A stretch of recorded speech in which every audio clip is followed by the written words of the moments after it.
चलिए एक और बच्चे से मिलवाते हैं आपको। ये हमारा बच्चा है अंश, नहीं अंश कुमार, और ये फिजिक्स केमिस्ट्री मैथ है ना, बायो इसका मेन सब्जेक्ट रहा, ठीक है। और ये बच्चे का टोटल रिजल्ट टोटल 400 है, फिजिक्स 400 टोटल मार्क्स है, और जिसमें फिजिक्स में 90 है। एक बायो वाला स्टूडेंट देखिए, एक बायो वाला स्टूडेंट हमेशा से ये कोशिश करता है कि यार हमारा फिजिक्स जैसा सब्जेक्ट जो है बड़ा मुश्किल होता है, उसको बड़ा कैलकुलेशन से डर लगता है। हमको बायो से ज्यादा अच्छा सर मैं ये फिजिक्स लगता था। अच्छा, मतलब बायो से ज्यादा अच्छा फिजिक्स। इसका कारण क्या था, मतलब क्या कारण सर? उसका जो न्यूमेरिकल था वो सब बनाने में बहुत मजा आता था। ऑब्जेक्टिव के जो बारे में थिंकिंग जो होता है सो डीपली बहुत ज्यादा अच्छा लगता था उसे करने में। अच्छा, ऑब्जेक्टिव क्रिएटिव माइंड हो जाता था। अच्छा, इस तरीके की बातें भी है नहीं? बढ़िया बात। फिर एक बात हमको आपसे पूछना है ये कि जो बच्चे बायो रखते हैं उसको फिजिक्स अच्छा करना हो, यदि 90 क्रॉस, चलिए ठीक है आपका 90 है, लेकिन आप किसी दूसरे को सजेस्ट करके 95, 96, 97 लाने का भी बता सकते हैं कि क्या तरीका हो सकता है, नहीं? तो क्या सजेस्ट करना, क्या बोलना चाहेंगे उन बच्चों से? सर यही बोलना चाहूंगा कि थोड़ा फिजिक्स पे भी ध्यान दे, उससे थोड़ा डर को हटा दे। फिजिक्स का जो डर है बायो वाले बच्चों में, उसको थोड़ा सा हटाने की जरूरत है। उसको हटाने के लिए क्या करना चाहिए? सर वही कि हर समय पढ़ना चाहिए, ज्यादा फिजिक्स देखना चाहिए, आपके यहाँ आके सैटरडे को सुनाना चाहिए। अच्छा, मतलब मेरे यस सर।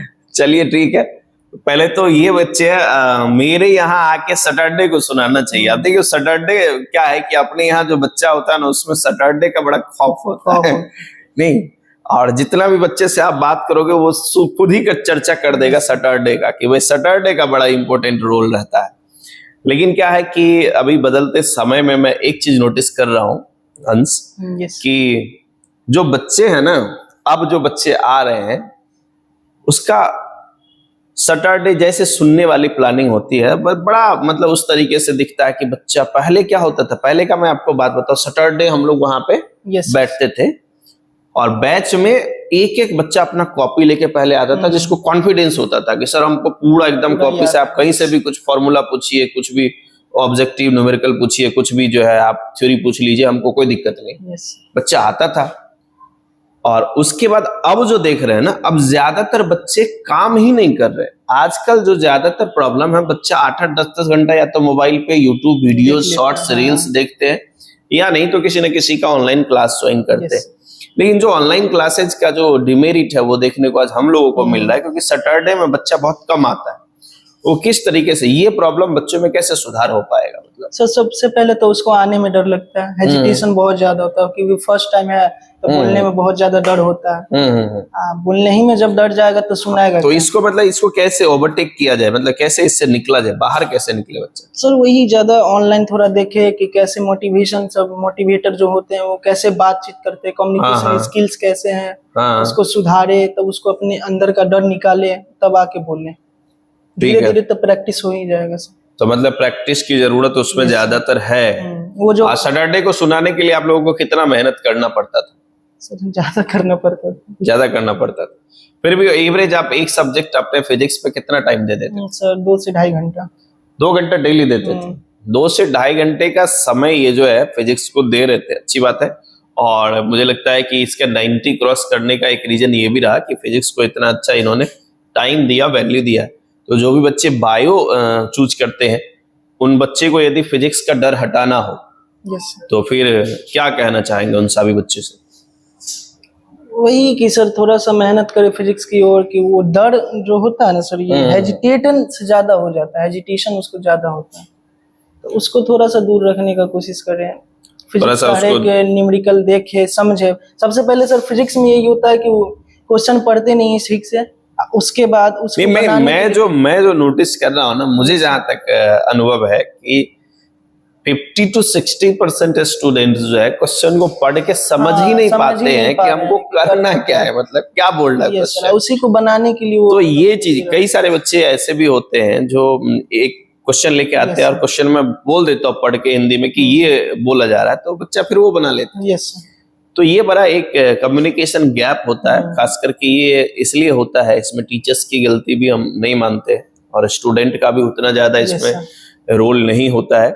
क्योंकि वो बच्चा शुरू से लेके 10वीं क्लास तक जो है पूरा हिंदी मीडियम का बच्चा रहा होता है, अचानक से वो साइंस रखता है और फिर 11th-12th इंग्लिश मीडियम से पढ़ता है, तो उसको ये थोड़ा सा कम्युनिकेशन जो है गैप झेलना पड़ता है नहीं? यस फिजिक्स का मतलब ही सर ये हुआ कि उसको समझ के अच्छी तरीके से तब उसको सॉल्व किया जाए तो हो सकता है। अच्छा ठीक।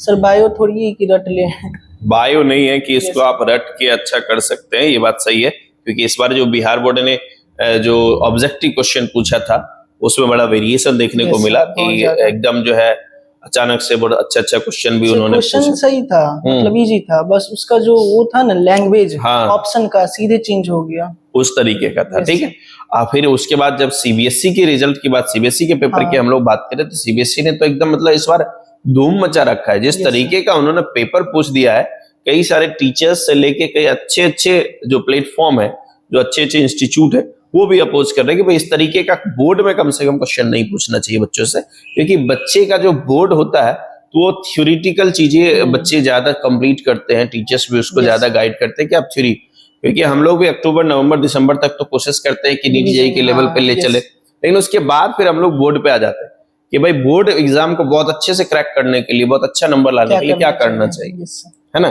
तो फिर आपको फेज फिजिक्स के बारे में क्या क्या ऐसा अच्छा लगा जो आप बच्चों से शेयर करना चाहते हैं, बाकी लोगों को बताना चाहते हैं? फेज फिजिक्स का यहाँ का जो क्लास का जो माहौल है वो तो बहुत अच्छा है, अट्रैक्टिव है, क्योंकि सर यहाँ पे जो वो पढ़ाई होती है वो एकदम फोकस से, सर सारा फोकस आप पे रहता है। ठीक, तो वही कहना चाहेंगे कि आइए यहाँ पढ़ के देखिए कैसा है, नहीं है। उसके बाद सर जैसा आप कहते हैं कि 25% सर का रहता है, 75% स्टूडेंट का खुद वो रहता है, क्योंकि मैं हमेशा कभी भी मैं जितने बच्चे को मैंने पढ़ाया कभी भी अपने क्रेडिट लेने के लिए नहीं पढ़ाया। मैं हमेशा से, बच्चा आज भी आता मिलने के लिए, उनको मैं एक ही बात बोलता हूँ कि भाई मेहनत आपका है, क्योंकि मैं तो हर एक बच्चे पे मेहनत कर रहा हूँ। आप लोग देख रहे होंगे कि हर एक इंडिविजुअल बच्चे से जितना कांटेक्ट हो पाता, टच हो पाता, हर एक बच्चे को मैं हर एक चीज समझाने की कोशिश करता हूँ, अलग अलग तरीके से बताने की कोशिश करता हूँ।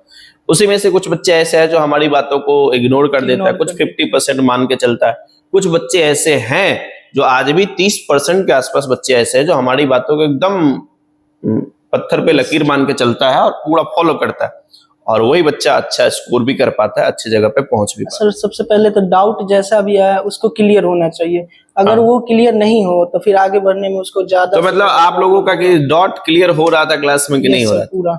और न्यूमेरिकल वगैरह के लिए क्या बोलना चाहेंगे, जो बच्चे न्यूमेरिकल किस तरीके से यहाँ पे अभी तो देख रहे हैं जिस कंडीशन में कि सर ज्यादा तो थ्योरी पे ज्यादा ध्यान दे रहा है, न्यूमेरिकल तो साफ ही नहीं हो रहा है, उससे कुछ समझ में तो आता नहीं है, तो देखा जाएगा कि थोड़ा समझ के उसको बनाया जाए तो ठीक रहेगा। नहीं मतलब फेज फिजिक्स जब आप पढ़ रहे थे, आपका न्यूमेरिकल का पोर्शन कैसा है? मेरा तो सर अच्छा है। अच्छा है, मतलब तो आप नीट करना चाहते हैं तो तैयारी कहीं से स्टार्ट करेंगे? यस, ऑनलाइन बैच लेके पीडब्ल्यू का। मतलब ऑनलाइन बैच आप लेना चाहते हैं, ये एक बड़ी बात है जो बच्चे ने बोला, लेकिन अच्छा बच्चा है ये, यदि डिसिप्लिन के साथ काम करना चाहे तो मुझे भरोसा है कि ये अच्छा कर लेगा।